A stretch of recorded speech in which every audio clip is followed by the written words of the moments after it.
जय हिंद, वंदे मातरम, जय जगत। इस स्कीम स्थित रेजिडेंसी मस्जिद की तीसरी कड़ी में आपके सामने पेश है। अब तक हमने नहीं बताया कि इस मामले में हम क्यों आए। हमें किसी ने बुलाया नहीं है। जब हमारे पास सोशल मीडिया से, अन्य मीडिया से खबर आई तो उस खबर की हमने छानबीन की और छानबीन करने के बाद जो सच है, जो पक्ष वाकई सही है, उसके साथ हम खड़े हुए, क्योंकि गांधी टीवी सच को सच की तरह पेश करता है। हम लोग हर उस बात को गहराई से, सच्चाई से जांचने के बाद उस पर अपनी राय देते हैं, अपने समाचार बनाते हैं। जो जाहिद खान अभी नए सदर हैं, इनसे हमारी मुलाकात आज की नहीं है। गांधी टीवी आज से लगभग 15 वर्ष पहले इसी मस्जिद के नज़दीक सी स्कीम में चला करता था। तब चूँकि हम मस्जिदों पर अलग से एपिसोड भी बनाया करते थे, नाद वगैरह भी हम पेश किया करते थे, मस्जिदों के बारे में अच्छे जो समाचार हैं, अच्छे एपिसोड हम पेश किया करते थे। उसी कड़ी में जाहिद खान भी हमारे पास आते थे और हमारे पास आकर बोलते थे कि ये मस्जिद कितनी महत्वपूर्ण है और यहाँ क्या क्या ये काम कर रहे हैं। तो हमारे लिए चाहे दुनिया पूरी कह दे कि जाहिद खान स्थानीय नहीं है, लेकिन हमारा अपना 15 वर्ष का अनुभव और हमारे पास जो सबूत है वो चिल्ला चिल्ला कर कहते हैं कि जाहिद खान पिछले लंबे समय से इस मस्जिद से जुड़े हुए हैं। और यही मस्जिद नहीं, कौम के हर उस तबके से जुड़े हुए हैं जहाँ ज़रूरत होने पर जाहिद खान जैसे लोग मदद के लिए पहुँचा करते थे। कोई अचानक सदर नहीं बन जाता है। सरकार अगर ऐसा करने लगे तो फिर पैसे वाले तो बहुत भरे पड़े हैं, कोई कमी नहीं है। सरकार के लोग उनसे पैसा ले लें और उन्हें सदर बना दें। सदर बनाने से पहले भी देखा जाता है। और जिस खानुखा बुधवाली पर आरोप लगाया जा रहा है, अभी जो पुरानी सदर है उनके द्वारा, उन पुराने जो सलीम छिपा की जो कमेटी है उनके द्वारा, उन्हें भी गांधी टीवी और हम लंबे समय से जानते हैं।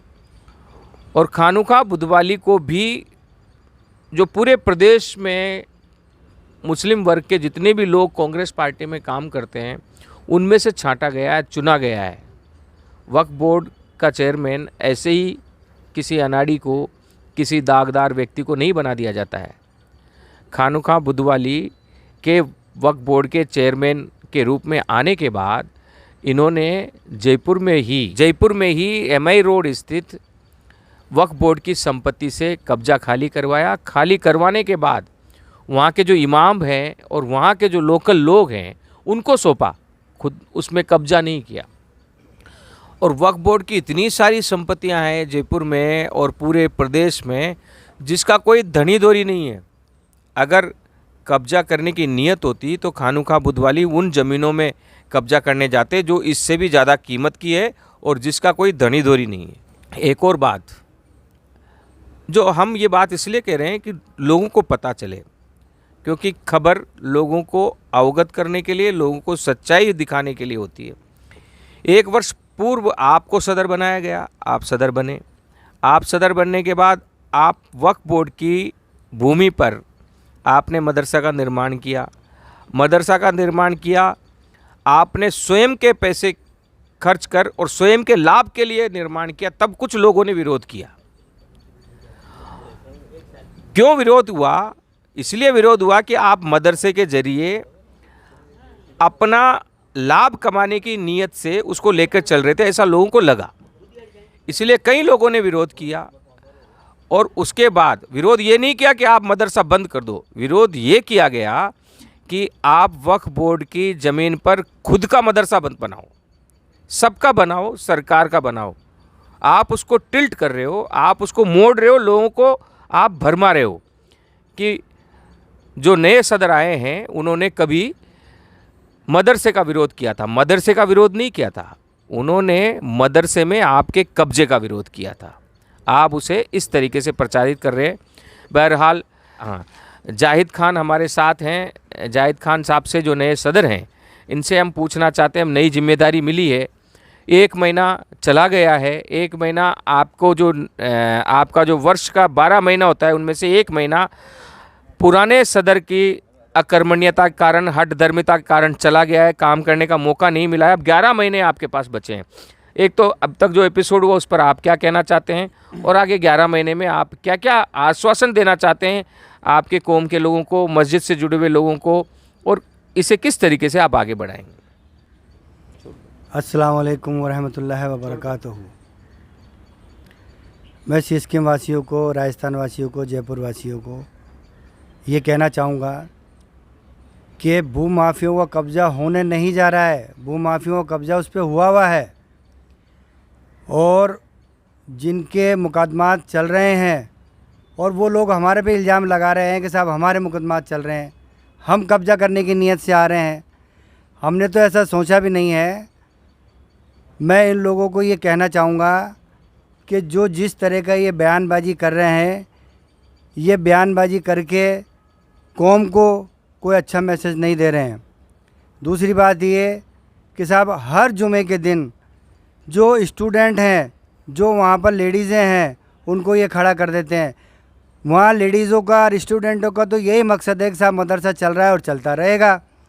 तो उसके लिए वक्फ बोर्ड, अगर आप लोग चाहेंगे तो वक्फ बोर्ड चेयरमैन से और हमारी जो कमेटी है अभी नई, उनसे लिख के ये आपको दिलवा देंगे साहब मदरसा जैसा चल रहा है वैसा ही चलता रहेगा। तो इसका विवाद क्यों? भाई विवाद की वजह तो ये होगी साहब अपन कोई चीज़ वहाँ से हटा रहे हैं। भाई वहाँ कुछ चीज़ हटी नहीं रही है, वहाँ तो ऑलरेडी जो चीज़ चल रही है वैसे चलती रहेगी, और उसको आधुनिक तरीके से चलाएंगे।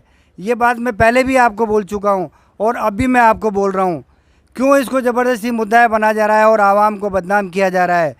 आप इस चीज़ के ऊपर गौर करें आप कि साहब ये ज़बरदस्ती इस मुद्दे को बनाया जा रहा है और टीवी पे, चैनलों पे चलाया जा रहा है। इससे होगा क्या? ये बहुत जो है अच्छा मैसेज नहीं दे रहे हैं ये लोग आवाम को अच्छा मैसेज नहीं दे रहे हैं। और एक सबसे बड़ी बात क्या है कि आवाम को ये भी समझना चाहिए कि राजस्थान सरकार के मुखिया ने खानुखा बुधवाली को वक्फ बोर्ड का चेयरमैन बनाया। अशोक गहलोत मुख्यमंत्री हैं, सरकार कांग्रेस की है, और आप उस बुधवाली जी के आदेश के खिलाफ आप मुख्यमंत्री के पास शिकायत करने जा रहे हैं, आप जो मंत्री हैं उनके पास शिकायत करने जा रहे हैं, और आप मीडिया में कह रहे हैं कि इसकी शिकायत हम राष्ट्रीय स्तर पर मल्लिकार्जुन खड़गे जैसे करेंगे। लेकिन आप तो बीजेपी के लोग हैं, क्योंकि आपके साथ तो बीजेपी के नेता रहते हैं। अमीन पठान के साथ आप रहे हैं, हमारे पास सारे वीडियो, सारे फ़ोटोज़ हैं।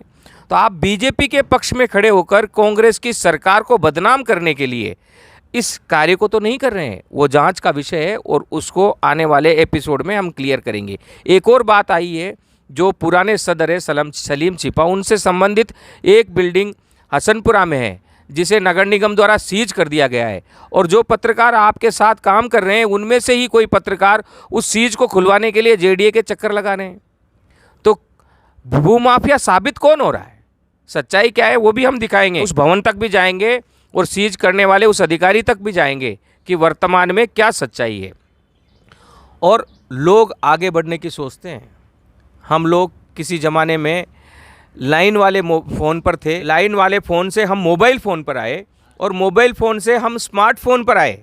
आज हम स्मार्टफोन यूज़ करते हुए आगे बढ़ रहे हैं।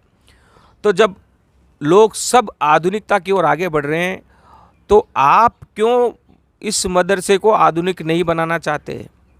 अपने बच्चों को, अपनी कौम को अच्छी सुविधा क्यों नहीं देना चाहते? जब सरकार आपके साथ खड़ी है, सरकार का अधिकारी कह रहा है कि इसको अच्छा बनाया जाएगा और भी बेहतर बनाया जाएगा, तो आप उसका विरोध कर रहे हैं, क्या कारण है? और दूसरी बात, आपने जो ऑडिट की रिपोर्ट दी है, वह ऑडिट रिपोर्ट वक्फ बोर्ड में सही तरीके से नहीं पहुंचा है। इसी कारण से वक्फ बोर्ड उस ऑडिट की रिपोर्ट को मान नहीं रहा है। उसमें कुछ कमियां हैं, कुछ पैसों का उसमें नहीं दर्शाना ये इंगित करता है कि कहीं ना कहीं पैसों में भी कोई ना कोई हेरफेर हुई होगी। अगर सही है तो आप उसे पेश करें, हम भी देखेंगे, हम सच को सच की तरह पेश करेंगे। और आशा है आने वाले समय में और भी बातें खुल के आएंगी। हमने स्थानीय एक व्यक्ति को बुलाया है और हमने इनको भी बुलाया है, और आप जो नई कमेटी बनी है उसके सदस्य हैं और पुराने इस मस्जिद के सेवादारों में से, सेवादारी कहते हैं, सेवादारों में से एक हैं। क्या नाम है आपका? केसर खान नाम है मेरा, और मैं इस नई कमेटी में एज ए मेंबर हूँ। और मैं हमारे जो नए सदर सरकार द्वारा मनोनीत हुए हैं जाहिद खान साहब को बचपन से ही जानता हूँ। बहुत नेक आदमी हैं और हमारे ही मोहल्ले के हैं वो भी। आप कौन से मोहल्ले में रहते हैं? सीस्कीम निवासी हूँ। अच्छा, ये जो मस्जिद है, वैसे तो मस्जिद में कोई अपना पराया नहीं होता है, जो भी वहाँ आने लगा वो उसका हो जाता है, क्योंकि अल्लाह के दरबार में कोई कॉलोनी, कोई जाति, कोई पराया ऐसा कुछ नहीं होता है। लेकिन कोई बात नहीं, आपने एक सीमा बांध दी तो भी सीस्कीम, हसनपुरा, 22 गोदाम और हथरोई गढ़ी, ये 4 इलाके के मुस्लिम जन यहाँ पर नमाज़ पढ़ने आते हैं और यहाँ काम करते हैं। मस्जिद रेजिडेंसी के जो पुराने सदर हैं सलीम छिपा, उन पर यह आरोप लगता है कि वे बाहर के हैं, तो क्या आधार है उसका? सलीम छिपा साहब जो हैं, वैसे तो हमारे वो बताया कि दामाद हैं, और वो जयपुर के हैं भी नहीं, वो सीकर से हैं वो, और काफ़ी समय से यहीं आज़ाद मार्ग पे उनका निवास स्थान है और वहीं पे वो रहते आए हैं। वे सीकर से हैं, आज़ाद मार्ग में उनका निवास स्थान है और वहाँ वो रह रहे हैं। तो अगर हम स्थानीयता के आधार पर देखें तो प्रायोरिटी जो नए सदर बनकर आए हैं जाहिद खान, उनके साथ ज़्यादा है। ये अभी कुछ सालों में यहाँ आए हैं और कुछ सालों से यहाँ आकर ये सदर बने। और सदर क्यों बने? इनके सदर बनते वक्त किसी ने विरोध नहीं किया। जो नए सदर आए हैं जाहिद खान और उनकी जो टीम है पूरी, उन्होंने भी कभी विरोध नहीं किया, बल्कि इनको काम करने का मौका दिया। हम थोड़ा सा और जानकारी लेते हैं जाहिद खान जी से। इसकी मस्जिद के आगे मैदान था, उस मैदान में फ़ुटबॉल और क्रिकेट वगैरह हम लोग खेला करते थे, जो आज सीमेंटेड हो गया है। प्रताप सिंह जी से, इनसे सबसे जो है रिक्वेस्ट करके उसको सीमेंटेड करवाया था। उससे पहले सारे जितने भी सीस्कीम वाले हैं ये सब लोग हमारे साथ ही खेलते थे। हम यहीं खेल कूद के जनता बाल स्कूल में पढ़ के, रेजिडेंसी स्कूल में पढ़ के हमारे बच्चे बड़े हुए हैं। ये लोग जो बोलते हैं कि साहब हम बाहर के हैं, बाहर के लोग हैं, तो ये बोलना बंद करें। अगर किसी को हमसे कोई शिकायत है तो हमसे आके मिले, हमसे पूछे कि हम कहाँ के रहने वाले हैं। बड़े लंबे समय के बाद आप इनके दबाव से, कई लोग सही तरीके से नमाज नहीं पढ़ पा रहे हैं। आप पिछले जुमे पर यहाँ नमाज पढ़ने गए, क्या उस अनुभव रहा आपका उस दिन? वो मेरा अपने पिछले एपिसोड में बताया था कि साहब मैं वहाँ नमाज़ पढ़ने गया और अभी जा भी रहा हूँ रेगुलर, और उसमें कोई किसी तरह की कोई प्रॉब्लम नहीं है। बहरहाल ये है कि भाई अपन जो भी माहौल चल रहा है उसको सही करना चाहते हैं, भाई उसको बैठ के करें या जैसा करना चाहें, उनका कोई तरीका हो तो वो बता दें, भाई उसको बैठ के अपन इस मसले को निपटाएं और ख़त्म करें। अब ये जो सब मसला है ये बड़ा हो चुका है आने वाले समय में, क्योंकि अभी 1-2 दिन का गैप हम दे रहे हैं इस एपिसोड में। उसके बाद हम आने के बाद संबंधित अधिकारियों से बात करेंगे, क्योंकि सीस्कीम जैसी जगह पर, संवेदनशील जगह पर लगातार धरना होना, ये प्रशासन की नाकों के नीचे हो रहा है। और प्रशासन का मौन रहना, क्या प्रशासन को पता नहीं है? प्रशासन के जो अधिकारी हैं वो क्या इस पर ये जो धरना प्रदर्शन अनऑथोराइज्ड, कोई इसकी सहमति या कोई इसकी अनुमति नहीं है किसी भी विभाग से, बिना अनुमति के इस प्रकार से धरना प्रदर्शन करना भी अपराध है।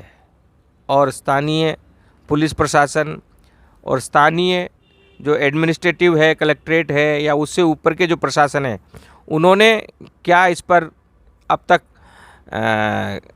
तक क्या इस पर एक्शन लिया है? जी, आप कुछ कहना चाहते हैं? मैं ये कहना चाहूँगा कि जो नई कमेटी बनाई है, इसमें हाई कोर्ट के, सेशन कोर्ट के, अपने एजी ऑफिस के पढ़े लिखे लोग, कम से कम 6 से 7 तो इसमें एडवोकेट ही एडवोकेट हैं। ये लोगों को जो बता रहे हैं, झूठ बोल के लोगों को गुमराह कर रहे हैं, सभी लोग पढ़े लिखे लोग हैं इसके अंदर, और जो कमेटी में मेंबर बने हैं। जो कमेटी में मेंबर बने हैं सब पढ़े लिखे लोग हैं। सरकार कभी किसी अपराधी को इस प्रकार की कमेटी में नहीं बनाती है। आपके आरोप लगाने से कोई गलत साबित भी नहीं हो जाता है। मीडिया में कुछ लोग आपके साथ हो सकते हैं, लेकिन अधिकतर लोग आपके मज़े ले रहे हैं। क्यों ले रहे हैं? क्योंकि आप मुस्लिम वर्ग से आते हैं और जो गोदी मीडिया है वो मुसलमानों को बदनाम करने के लिए मौका ढूंढती है और आप अल्लाह को बदनाम कर रहे हैं। आप इसमें जीत नहीं पाओगे, क्योंकि सच्चाई क्या है वह सरकार भी जानती है, सरकार के अधिकारी भी जानते हैं, नए सदर जाहिद खान भी जानते हैं, इनके लोग भी जानते हैं और आपके साथ जो खड़े हैं वे भी जानते हैं। ये जो एपिसोड है ये जल्दी ही समाप्त होगा। हम आपसे निवेदन करते हैं कि आप सरकारी आदेश को मानते हुए, जिस प्रकार 1 वर्ष आपने काम किया है, अब 1 महीना तो आपने ख़राब कर ही दिया, 11 महीने इस नए कमेटी को काम करने का अवसर दें। अब और दिन आप अपने कौम का, अपनी मस्जिद के भलाई के दिनों में से कटौती नहीं करें, उन्हें बर्बाद नहीं करें। हाँ, अगर ये नई कमेटी गलत करती है तो फिर हम आपके साथ खड़े हैं, पूरा प्रशासन आपके साथ खड़ा है, क्योंकि ये बहुत बड़ा मामला हो चुका है। इतना बड़ा मामला हो चुका है कि नई कमेटी अगर गलत होगी भी और गलत करना चाहेगी भी तो भी नहीं कर पाएगी, क्योंकि आप लोगों ने इस विवाद को पूरी दुनिया में फैला दिया है। आज सी स्कीम की जो मस्जिद रेजिडेंसी है, इसकी बातों को और इसके जो विवाद है ये पूरी दुनिया के मुसलमानों के बीच में चर्चा का विषय बना हुआ है। जयपुर के अधिकारियों के बीच में, राजस्थान के अधिकारियों के बीच में, मंत्रियों के बीच में चर्चा का विषय बना हुआ है। तो आपने इसका बुरा होने का तो जो संभावना है वो तो स्वयं आपने ख़त्म कर दी। अब इनको काम करने दो। आप क्यों एक दिन भी खुदा की बर्बाद कर रहे हो? लिहाजा हमें आशा है आप अपने विवाद को सुलझाएंगे, क्योंकि गांधी टीवी हमेशा बीच की राह निकालता है, उस राह में चलना सिखाता है। हम कौम की भलाई के लिए हैं, कौम को लड़ाने के लिए नहीं है। हम चाहते हैं कि नए रास्ते निकलें और जैसे आपने काम किया है वैसे ही इनको भी काम करने का अधिकार है और काम करने का मौका देना चाहिए। खुदा की इबादत में किसी भी प्रकार की विघ्न नहीं होनी चाहिए, किसी भी प्रकार की रुकावट नहीं होनी चाहिए।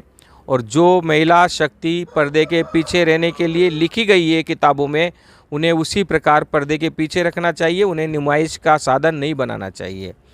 आगे अगले एपिसोड में और भी बातें हम आपसे कहेंगे। तब तक के लिए जय हिंद, वंदे मातरम, जय जगत।